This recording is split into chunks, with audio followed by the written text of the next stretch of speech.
بسم اللہ الرحمن الرحیم۔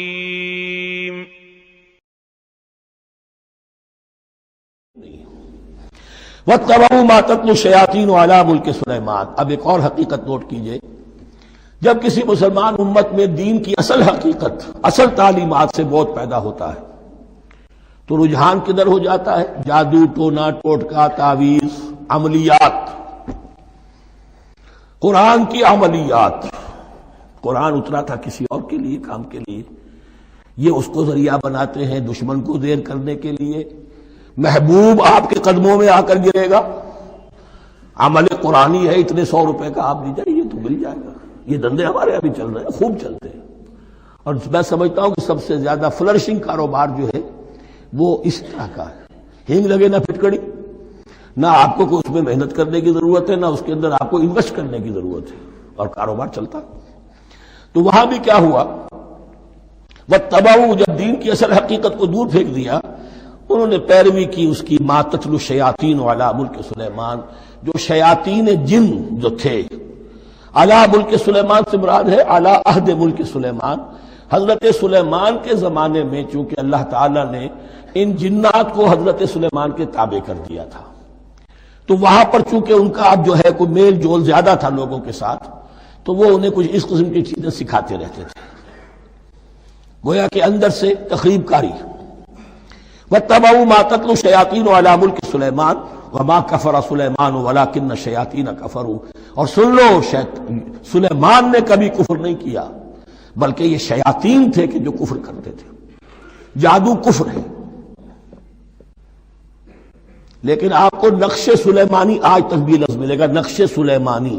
آج بھی مسلمان بھی ان چیزوں کو حضرت سلیمان کی طرف منسوب کر رہے ہیں، وہ ظلم اب بھی جاری ہے۔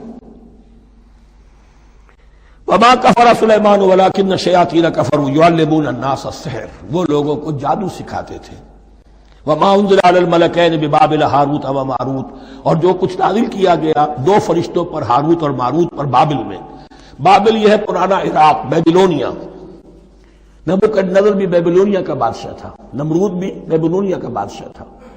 عراق کے بادشاہوں کا لقب ہی تھا نمرود، نماردہ اس کی جمع ہے۔ تو حضرت سلیمان کی حکومت جب تھی تو وہاں پر یہ لوگ جنات جو ہیں وہ اس قسم کی تخریب کاری کر رہے تھے، تو اللہ تعالیٰ نے آخری آزمائش کے لیے 2 فرشتوں کو زمین پر اتارا، اور وہ انسانی شکل میں لوگوں کو جادو سکھاتے تھے، بتاتے بھی جاتے تھے دیکھو جادو کفر ہے، ہم سے مت سیکھو، لیکن اس کے باوجود لوگ سیکھتے تھے، تو گویا کہ ان پر اتمام حجت ہو گیا کہ اب ان کے اندر خباثت جو ہے پوری طریقے سے گھر کر چکی ہے۔ وَمَا يُعَلِّمَانِ مِنْ أَحَدٍ، اور وہ نہیں سکھاتے تھے کسی کو بھی، حَتَّىٰ يَقُولَا إِنَّمَا نَحْنُ فِتْنَةٌ فَلَا تَكْفُرْ، یہاں تک کہ وہ کہہ دیتے تھے کہ دیکھو ہم تمہاری آزمائش کے لیے بھیجے گئے ہیں، ہم فتنہ ہیں، تو تم کفر مت کرو۔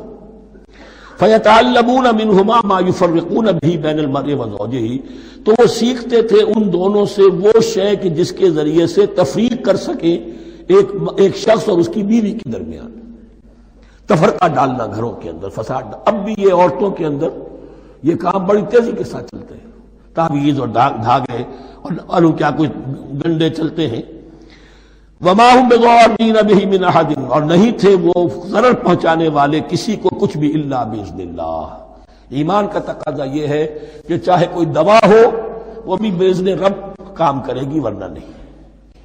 کوئی اور اسباب طبیعیہ ہیں، ان کے بھی اثرات ظاہر ہوں گے اگر اللہ چاہے گا، اس کے بغیر کچھ نہیں ہو سکتا۔ جادو کا بھی اثر ہوگا تو اللہ کے اذن سے ہوگا، تو بندہ مومن کو ڈٹے رہنا چاہیے اور مقابلہ کرنا چاہیے۔ وَمَا هُمْ بِضَارِّينَ بِهِ مِنْ أَحَدٍ إِلَّا بِإِذْنِ اللَّهِ وَيَتَعَلَّمُونَ مَا يَضُرُّهُمْ وَلَا يَنفَعُهُمْ، اور وہ سیکھتے تھے ان سے وہ چیزیں جو ان کے لیے مضرت بخش تھی، ضرر پہنچانے والی، اور انہیں نفع نہیں پہنچاتی تھی۔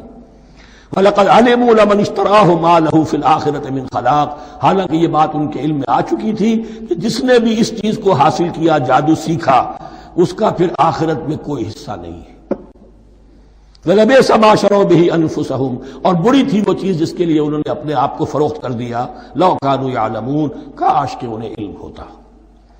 وَلَوْ أَنَّهُمْ آمَنُوا وَاتَّقَوْا، اور اگر وہ ایمان رکھتے اور تقوی کی روش اختیار کرتے، لمثوبۃ من عند اللہ خیر، تو بدلہ پاتے اللہ کی طرف سے بہت ہی اچھا، بہت خیر. لو کانوا یعلمون، کاش کہ ان کو معلوم ہوتا.